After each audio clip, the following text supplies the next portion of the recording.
Wrong place, wrong... Not just wrong place.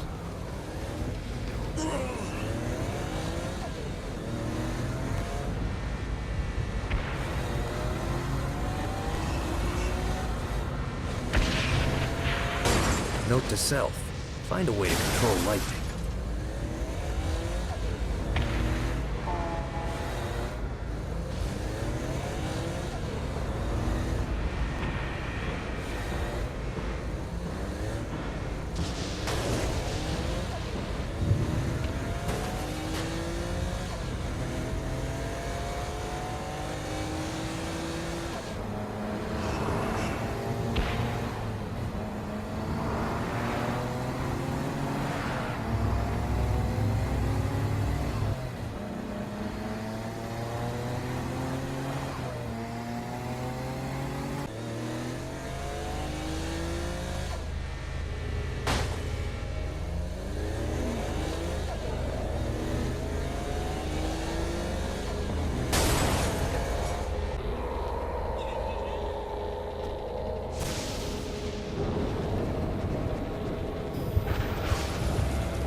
I hope there's not something ridiculous like 100 of these to find.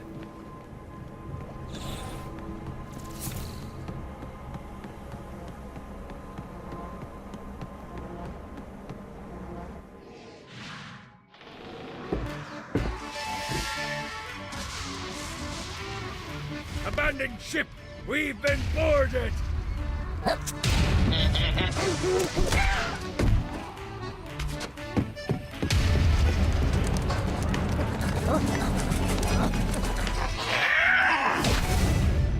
Get these damn things off my ship!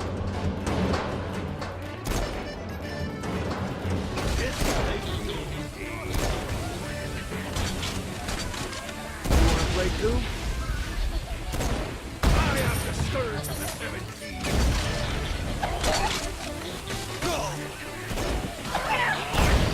Get off, piece of shit.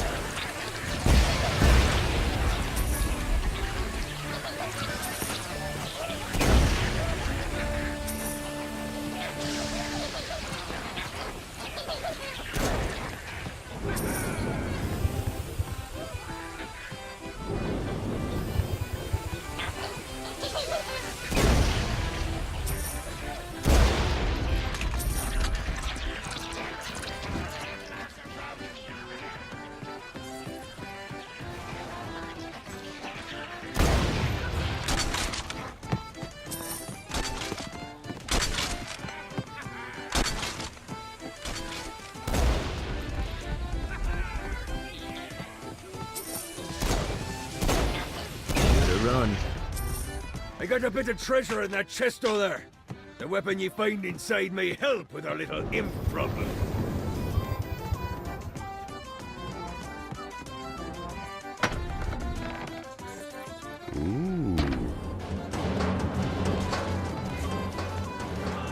Fighting little bastard. No, not another one of these.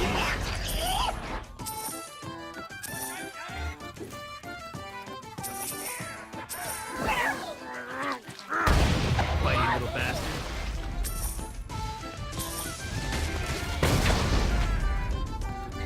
Get it off! Get it off!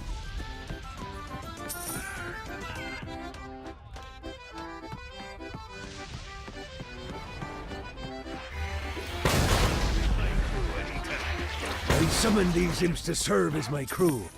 I forgot what a handful they could be. Once aboard, they wouldn't listen to their captain. They ran amok in the bowels of the ship.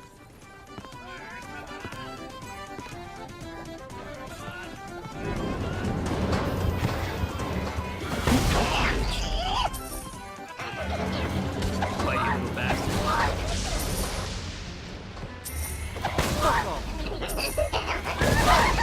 Good God, they're swarming me!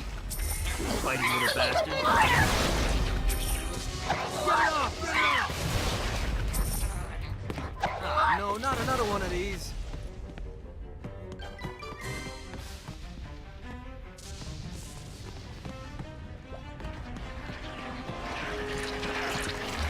It's okay to drop the pirate voice. What's pirate voice would that be? Wow.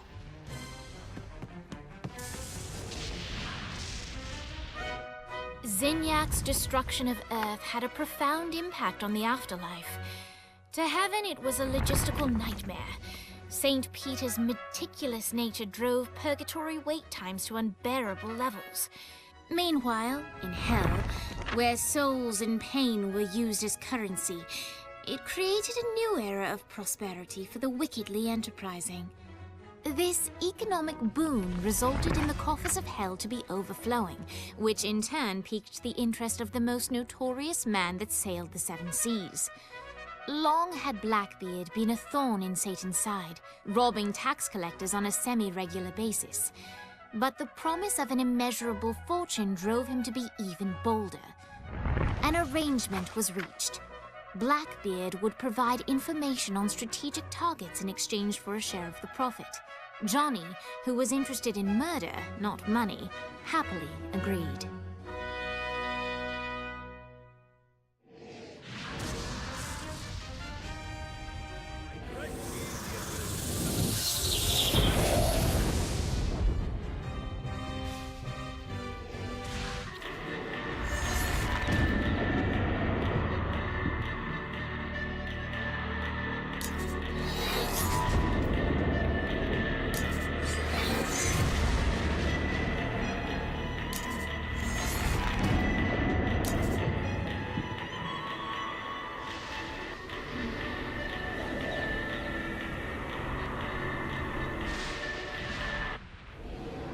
All right, matey. It's time for your lesson. Let's summon me favorite scurvy-riddled hellion, the Imp. Why don't you start off by summoning an Imp to take out those enemies? There you go, matey. Now take down the other demon. Those ankle biters are vicious. Now let's practice your aim. Take down the demons on the islands. Huckle!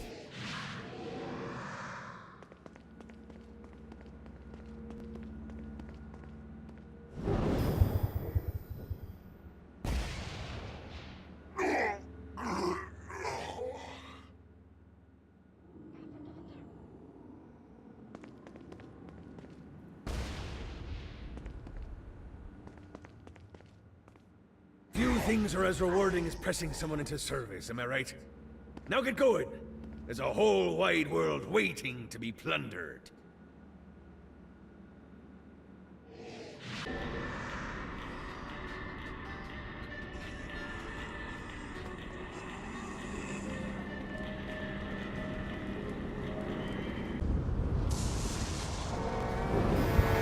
Let's see how this thing handles.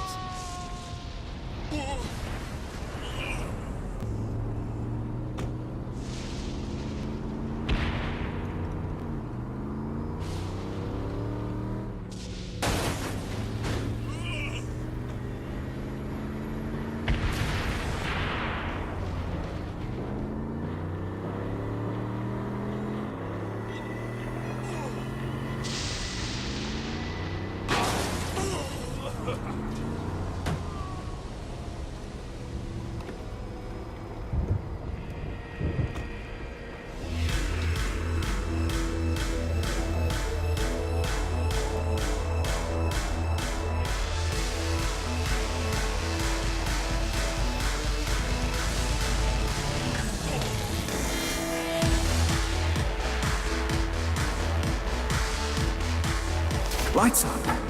William Shakespeare, humanity's greatest playwright, and hell's most diabolical purveyor of entertainment, looks on as a brave mortal on an Orphean quest enters. The bard's interest is piqued, and he looks to test his visitor's mettle.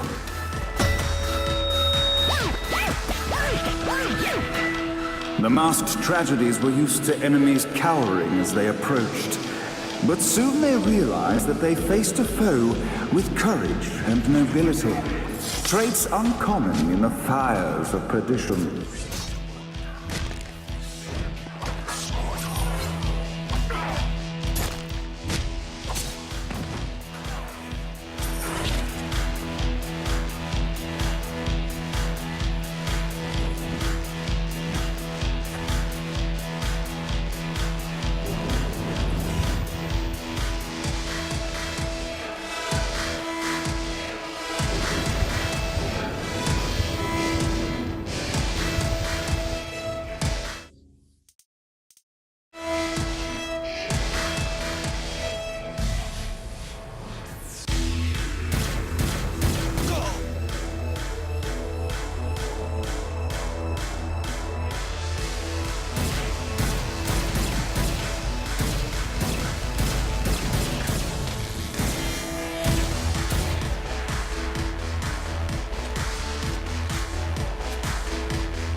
The inciting incident resolved.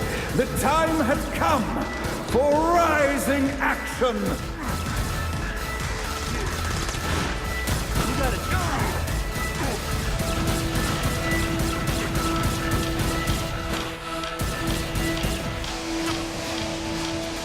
The battle raged on below, and as bullets and blood flew, the bard arched a curious eyebrow. Could this mortal be the exact thing that Shakespeare needed?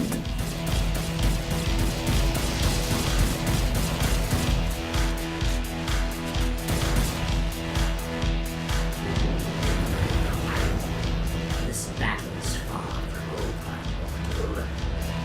Arise! And now, Act 3!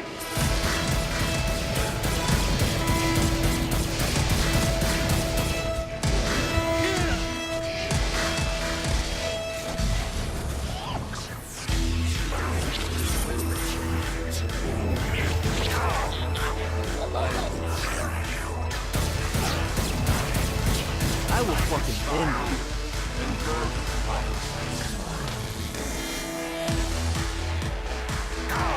The conflict resolved. Shakespeare eagerly awaited meeting the champion that dispatched so many of his men. Undoubtedly, they were here for the bard's aid. And while happy endings were not a thing found in hell, Shakespeare always had a soft spot for comedies.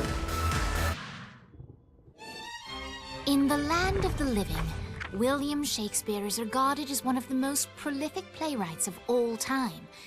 However, to the denizens of hell, the bard is seen in a far different light. After selling his soul for fame and adoration, Shakespeare served in hell as Satan's spy master general. In doing his duty, Shakespeare would punish the souls he was investigating by forcing them to perform in grotesque passion plays for Satan's amusement. But in a Twelfth Night-esque twist, Shakespeare found himself living a double life. While he projected an image of cruelty, his heart was as soft as Jezebel's. In secret, he would tutor her on the classics and act out the works of his mortal days.